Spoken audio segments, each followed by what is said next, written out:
Okay, welcome back to Cambodia Business Week. Welcome back to our second segment, and we're going to continue with the Siem Reap theme and welcome Vincent Jernigan. Did I do okay, Vincent? That's perfect. Good accent.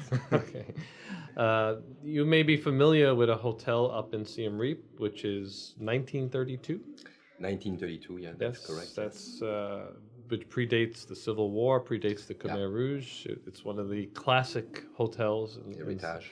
Five-star hotel. Five-star hotel. Right, which is the Grand The Grand Hotel d'Angkor. Grand Hotel d'Angkor, the name, and it's a raffle property. Right. So Vincent has been, I guess, fortunate enough because you are here just 2 weeks.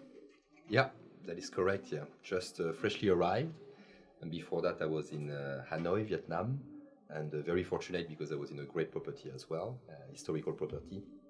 Which was the Metropole? One in Hanoi, the Metropole. That is correct. Right. And I worked over there for about 4 years. And we got offered this position here in Siem Reap. So when I looked at the hotel and saw the first pictures, I was like, you know what I remember about that hotel? I stayed at that hotel once. I never forget the elevator. Ah, yeah, the famous elevator. Yeah. I mean, as soon as I still arrived, has the old elevator with the handle. Actually, I mean, it's still the same cage and the ancient, know, cords and ropes and all of that. But after that, yes, it has been a bit rehabilitated to ensure that, I mean, it's less noisy and so on. Right. But this is the original elevator. From 1932. That is correct. Okay. Well, before we get, I guess one of the questions I should ask is, what were your first impressions? Usually, I know when you have part of these big international organizations, you kind of travel after a couple of years. You say, okay, this is your next assignment, assignment. So it was Vietnam, there was France, and the U.S. before that. We'll touch on that in a minute. But sometimes you get to choose. Sometimes, people say you got to go there. True. I mean, to be honest, I mean, this is, I didn't get to choose, really, all right? It got offered to me. And what is very important is that I had to talk about it with my wife. I mean, she's, part of my success as well. Sure. So that's why it was very important to share it with her. And as soon as I told her, she was not expecting this. I mean, after Vietnam, 4 years, she was maybe expecting to go back to a city, I mean, I would say a bit more Western, But as soon as I told her Cambodia, she jumped and she said, let's go for it. So she really enjoyed the fact to go to Cambodia. She's been traveling before, and I went myself also as a tourist. And it's true that there is something warm about the people, this genuine smile. And directly, I mean, we felt in love. So that's why when it came on the paper, we decided to go for it, So Siem Reap. And Siem Reap. Yeah. I mean, Siem Reap, it's my first impression. I mean, it tends to be a bit small. That's what I heard before. But it's extremely, extremely charming. I mean, beautiful restaurants. There's nice, definitely alleyway.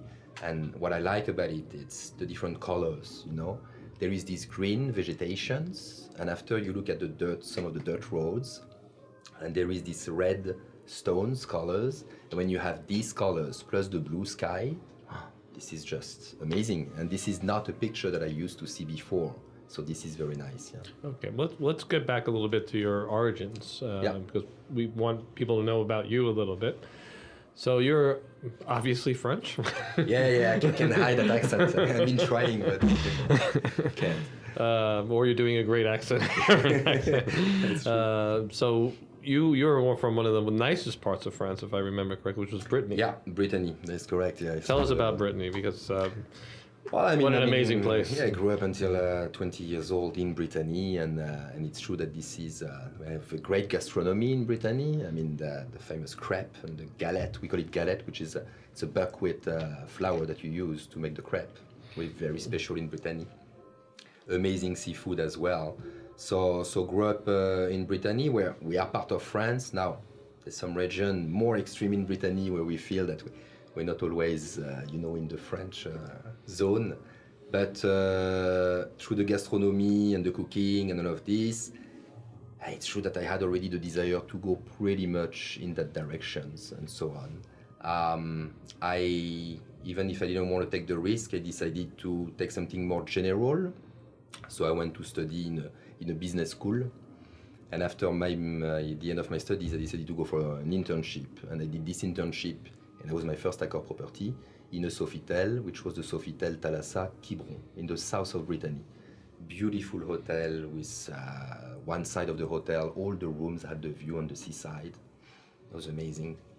And on summertime, it was like a club over there. All the guests were coming, and it was always the same guests coming years after years. So a fantastic and very special property in a way. And I worked there, it was my end of the year studies internship after graduating in finance. And I was starting to be behind the desk and doing this, crushing these numbers, you know. And I was like, no, it's not going to be for me. It's not possible. You didn't want to be an accountant. I don't know. I couldn't. I enjoy numbers and so on, but there was no way. So I told the GM at that time, I said, do you mind if I just go around and, and since I had all this culture about good food and seafood and crabs and galettes and all that, I said, can I spend some time in the restaurant? And this is where it all started, that little by little, I was doing less and less office work in this internship, and I decided to be more in the food and beverage. You want department. to interact with people. Interact with people, share experiences around wine, around food. So my background is really after that F&B. So this is where I started to really, with my career, where I just moved forward. So after France, I think you went to the U.S. Yeah, that's correct. Yeah. That's usually a dramatic experience for a Frenchman. Yeah. I don't know. I always had the desire. I wanted to go to the U.S. because I heard so many things, and and America, and you're always fascinated. You look at these TV shows and these movies, and you see these towers in New York and so on. So yeah, I decided to go to just try my chance. Yeah, so I sent a couple of resumes, and you went to our nation's capital, which was Washington D.C. Now that's an amazing place in itself. I loved it. You know it yourself? Yeah, I'm American actually. Yeah, I know. But loved Washington D.C. Fantastic place. Great to live. It was fantastic atmosphere. And I've been going through so many positive challenges back in Washington, D.C. by doing 2 inaugurations for the presidents at that time. Which presidents? Well, I think we know it. Yeah, Obama and Trump? Or? No, so Obama and Obama. Obama. Yeah, okay. For his 2 mandates. He's too young to have done anybody else. And right? I know it was. There was such an energy around Washington D.C. with different. It was not only corporate guests, so that was very pleasant. There was a lot of leisure guests as well coming for the weekends, and that's where they did a very good job in DC by promoting, the museums and doing some city-wides and the famous cherry blossoms as well. So we had this mixed clientele, and I stayed quite some times. I mean, I stayed almost 6 years because I loved the city. Yeah. It's a very interesting city. At one time, it was a pretty dangerous city. I'm not sure it's still. I heard about it. No, yeah. I heard about it. I mean, the hotel was located on 15th and H, but I heard that just 20 years ago, you were just crossing one block and you were going on 14th Street, Northwest. Right. After 8 p.m., that was a dangerous place. Right. But definitely not anymore. Well, one thing about Washington, D.C., which must have prepared you for further on and for here, which is Washington D.C. is a fantastic tourist spot. Yeah. Although different types of tourists. I mean, because you're looking at recent history versus, I guess, ancient history. Correct. Very, very different. But at the time when I finished in D.C., I had this desire to go to Asia because I just wanted to discover another culture. That was my point. But the GM who interviewed me at that time was looking actually for someone who had an experience in the U.S. because many of our customers in our 5-star market were from American and from the US. So I had to adapt myself, of course, a little bit. Different leisure style. When you go to Hanoi, you visit the North Sapa, or you go to Halong Bay, and so on. And here, I mean, of course, you come to Cambodia, you got to visit the temple and Angkor Wat. So that's very important. So besides seeing 2 distinct tourist markets, being Washington, D.C. and here in Siem Reap, one of the things also that you've had a great experience is the classic legendary hotels. Yeah. The Metropole in Vietnam is one of the an icon. It's an icon, and so is obviously the Raffles here. the difference in work? I mean, you working in a sort of a a Sofitel and a branded hotel across the world, and then being able to work in these legendary hotels. I feel that I mean, people book hotels. Number one, it's an accommodation. I mean, you want to have a good night's sleep. All right, this is the. It's very important, right? That's the basics, but sometimes it's good to go back to the basics, you know, and have a comfortable bed. But when you go and pass the door of these legendary places that have an history, then it goes above, really, and beyond just a simple experience of having a good night's sleep. You get really memories, and you get an experience and some feelings and emotions that you wouldn't get anywhere else. What was special about the Metropole? The Metropole is when you hear about, some of the famous guests that went through the Metropole, when you hear about the hotel went through the times and what happens, of course, and when you hear about the bunker that is actually close to the swimming pool and that has been discovered later, and the stories about John Bays, but I mean, you're drinking and having a drink in the evenings, and you have these lights, popping on the wall, and you could even feel like, Charlie Chaplin is going to walk, he's going to walk and pass by in the back. And there is this emotion. Yes, it's a hotel as well with the same amenities of other hotels, but you feel you are belonging to history as well by going to historical places. That's the most important. And now you're 2 weeks. Just a tough question, but you're 2 weeks, in the Raffles Hotel in Siem Reap. What has struck you and saying, "Wow, this is besides this 1932 property," which I always love these old hotels. When they've really actually maintained old hotels, but well, you talk about the elevator, that's for sure. I mean, that's. If I'm not the only one, that's. No, I mean it's a popular. I mean, we have many people taking pictures of that elevator. But the one thing, I mean, when I arrived, it's the fact that you walked and you have this garden at the entrance, and what is great as well is that we are in charge of taking care of the gardens of the Royal Palace, which are in front of the hotel. But I looked at some older pictures from this garden, and these are the same exact garden in the style it's designed. And then you walk and you pass the entrance and you arrive in our lobby. And then you walk a little bit further and you arrive to what we call our conservatory, which is like our, I would call it like our lobby bar, but where we serve afternoon tea, and it's a great place to mingle and so on.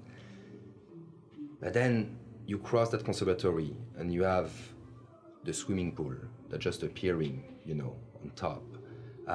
When you look down, and you have the other blocks where we have our rooms and cabana suites and the villa on the right, and it's just amazing. The view that you have, it's very, very special. And after, of course, there is this particular decoration throughout the hotel and the rooms, and there is something, before coming here, there's one guest that I know, and he's been talking to me about this hotel, and he told me, just make sure that you don't, renovate and change entirely, some of these details. But you guys got a little criticized about the Elephant Bar in Phnom Penh. Of course, this is one of those. Yeah, exactly. But even in the rooms, we have these, the toilets, there is these wooden things, Yeah, it's fantastic. There is the bathtub, people like the original one. You can't really, around the world when you stay in hotels, they just tend to modernize. Correct. And these old classic hotels are very rare. It is. And you have this old classic hotel. Correct. And I do hope you keep. I mean, the Elephant Bar, I think, was need to keep the spirit. A little bit over dramatic criticism by the market. It still doesn't look dramatically different. But people were a little upset that it got changed from its old style. We're talking about the Elephant Bar, obviously in Phnom Penh. In Phnom Penh, yeah. It was before your time, so don't worry about it. I saw some of the pictures. No, of course. Yeah. I mean, there's still the spirit is there, but it's true that when you get used to something, and when sometimes you have a little bit of change. Yes, it's not easy sometimes to accept, but I definitely recommend people, to go pay a visit, because this is still a beautiful spot. Yeah, it is, and actually more and more you're having venues over there for people actually as a location to have events, which I hadn't noticed before in Phnom Penh, but now there's a lot of events in the garden. I don't know. I mean, what is great about this hotel, the Royal in Phnom Penh, is that you have so many places where you can have events. I was walking around And I was with Jean-Pierre, the hotel manager, and Thomas Christiansen, the area general manager for the Raffles within Cambodia. And by the pool, and after there is another little terrace here, and you can have a cocktail receptions. Then there is the ballroom. Then there is the restaurant, the Grand. But then there is also Le Royal, and there is also some private rooms right and left. So there's many places, a kind of secret places to hide, you know, when you're VIPs. And this is great. And to be honest, for me, it's one of the best places to eat in town. You have one of the greatest buffets. Thank you. I love the rest. The Manivong, right? The buffet spread, the Manivong, Café Manivong is definitely the great buffet spread. Any special event I want to go with my wife, that's the special place we go. So that's fantastic. All right, let's talk about what's really been impactful, I guess, that's happened with the Raffles is certainly Accor Group.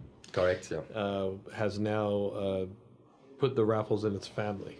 Correct. Now, I got to disclose that I've been a member of the Accor Advantage Club for I guess the last 10 years. Yes. And have stayed in your higher end hotels and obviously your lower end hotels. I just had a trip to India and stayed at the Ibis Hotel in Chennai, which I thought was... Well, thank you for choosing us. Yeah, the thing that for me about Accor, I know it has its budget brands and it has its higher end brands, is that you talked about the bed. Now that is one of the best beds to go to a hotel anywhere in the world. And you know you're going to get that great sleep, even though the room's smaller. And the other thing is the people. The one thing I've always noticed about the Ibis hotels, and Accor's done a great job, is really training people to be very hospitable, attentive, and caring about the guests. Whether it's the maid when you come out of the room and says, "Hello, sir, can I get you something?"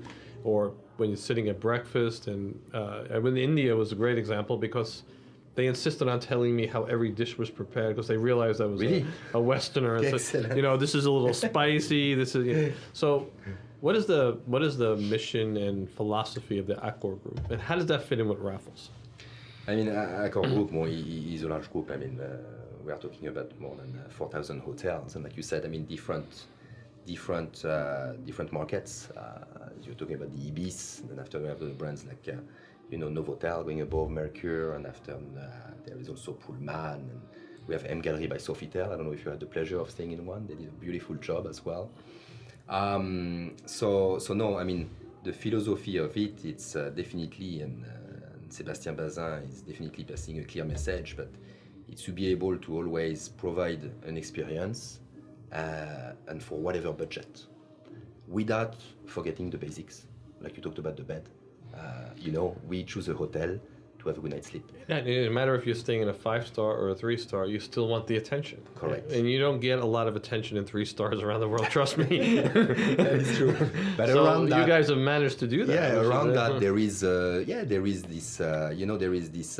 this whole motivation, and it's coming from the top and it trickles down, but there is this motivation where we have passionate people and we belong to a group and we want to do well and we love it, and we move forward as well. There's a lot of innovations, and all the employees are really involved and they can bring their ideas, and now we're trying to go more and more digital and so on. So every project coming from the top and all these ideas and this motivation pushing everyone, moving forward. It's creating this culture, this company culture that just we want to do well as a brand and not only individual properties. So now talking about your questions with Raffles, yes, Fairmont Raffles and Swiss Hotel joining the Accor family.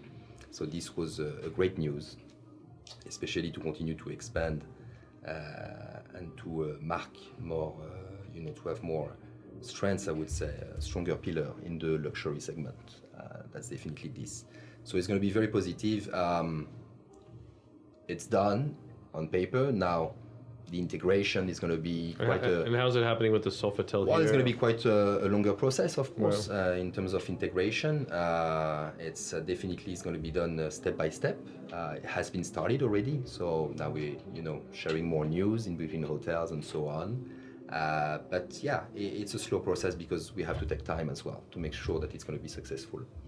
But it's a great opportunity if we're taking the brand like Sofitel to learn more from Fairmont and Raffles. And I do believe that, might be some ideas as well to pick up from Sofitel for Fairmont and Raffles as well. So at the end, it's just, a luxury brand, some upscale brand that are just working together, more synergy, and at the end, again, to elevate the service. So do you have, how many properties now in Cambodia? You have the 2 Raffles, the Sofitel? That is correct, yeah. Two Sofitel, the one in Siem Reap, the one in Phnom Penh, and 2 Raffles as well. The one in. It's got pretty Siem big Reap presence. Yeah, that is correct. Yeah, And the 5-star presence. And the 5-star presence, yeah. So any plans, I think there were some plans possibly in Sihanoukville, I heard that you guys, Accor is planning to do something. You've heard about this already, yeah. Well, everybody's kind of, if I heard about it, everybody's heard about it. Because in Cambodia. Well, there hasn't been It was a Meridian, right? A clear announcement, but yeah. There was some talk about, a Novotel property in A Novotel Sihanoukville, property. which is great again for the market because the European travelers that know Accor brands, very often you look at some popular brands that will make you visit a place. So looking at Sihanoukville and now knowing that there could be a Novotel, that would be definitely positive for the city. I mean, there's no doubt this shouldn't be discounted that people are loyal to some brands. I'm loyal. Every time I look at anywhere in the world I'm going, I go on Accor Advantage and say, okay. Thank you. Yeah, which hotel am I? I'm part of Starwood as well, but I tend to stay with Thank you. Accor. And I think one of the things that strikes me about Accor is putting the hospitality in the hospitality industry. So what kind of training do people get? I mean, because I'm impressed when I go to these hotels at just how good the people are. Yeah, well, I mean, it's definitely a training that we are being rolling out, from the corporate office. They're not, senior executives in companies, right? So they're getting to have these types of jobs, even a maid. Yeah. I mean, and to be able to be so customer friendly. Training. How do you get that across? I mean, that's a secret that people would really like to know. Training is important. I mean, it's there's definitely more and more money being invested by Accor to develop even more and more trainings. But you can do trainings, but what is important is to make it really efficiently, and after to be able to measure the quality of the training. And this is where Accor is really, really good. How to keep the level up? Because I notice when I travel to Singapore, maybe every 6 months or so, the same guy behind the counter there, and it's like really the same type of great service that I get. And you need to know. I mean, maybe you're not aware, but we have audit. We have mystery guest coming, and it's going to be always a big test. And this is part of our. For each hotel, this is part of our responsibilities that we reach the goal that we had and so on. And there is great programs now which we do for the GM levels, to be able to become a GM or whatever. So there is some, again, a program where you can call the GM Pass, where you can take a class and you have a mentor and so on. There is also like an F&B academy, and it's happening for Accor at the end of August. It will be in Bangkok. And it's 2 days of full training for all F&B directors, chef, and whoever also wants to join from the properties. And it's great because you're gonna have great people talking about the job, and after you can be all on the same page and sharing these informations. And when they go back after to their properties, they can again pass on the same information. So again, there is this synergy, happening. So I think you have a big challenge as well. You're going into one of the nicest properties in the world. Yeah. There's not a lot of 1932 properties out there. True, yeah. And you're going into a 5-star hotel with a great legendary reputation. Now you always like to go into things that are a mess, actually improve them and say, look what I did. But that's how I used to like to take businesses. But it could be easier, it would be easier to take something very. But what is your thinking as you go into this job to say, wow, I have to follow in tremendous footsteps to keep the brand value up. Yeah. But yet I still have to do my own, have to add my own touch, right? Correct. Right. Yes. I mean, it feels a lot of responsibilities because you. We're not putting pressure on you, are we? No, not you. I measured it before signing. But it's it's a big responsibility because it's not only for the guests. This Grand Hotel d'Ancor, and same for the Royal here, it's part of the history of the country as well, and it's also the local community who just appreciate these buildings. So you have to be vigilant in bringing, you know, some touches as well to continue to enhance the guest experience. That's very important. I will not go with what I like. I will go with what the guests would appreciate. That's very important. And yes, it has to be a certain vigilance, very careful in order not to affect really the final product.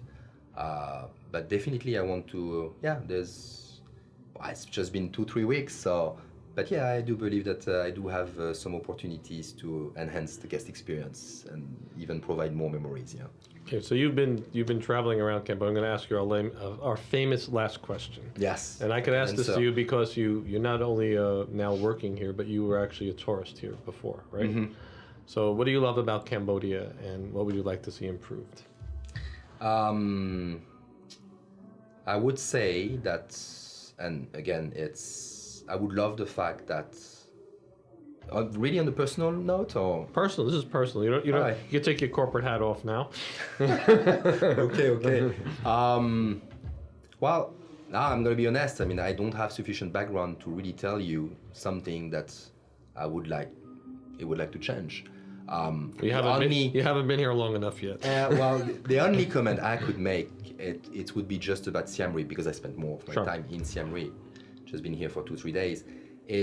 I just want to make sure that Siem Reap is a beautiful place, and there's great things to visit, and there's so many things, again, to discover more. Just want to make sure that we go in the right directions, and that the authorities and whoever involved in tourism, that we're choosing the right direction to develop Siem Reap, because we cannot be on all different markets and bring sometimes some luxury segment and sometimes a bit more mass. And so right now it's okay, because I believe that Siem Reap can handle it, the temples can handle it, but I'm really talking about the future, that it needs to be well thought. More attractions, I think, would be helpful. Yes, right? and there is. That's what people need to know. I mean, when you come to Cambodia, it's not all about Angkor Wat. There's so many things that I'm discovering by talking with people that there are so many beautiful places in this country. Sure. So. I mean, people undiscovered here, like Mandalkiri, the waterfalls. Exactly. The Kulin forests and mountains. Ken Pot and Kare, is that Kare in the south as well? Or you can eat some...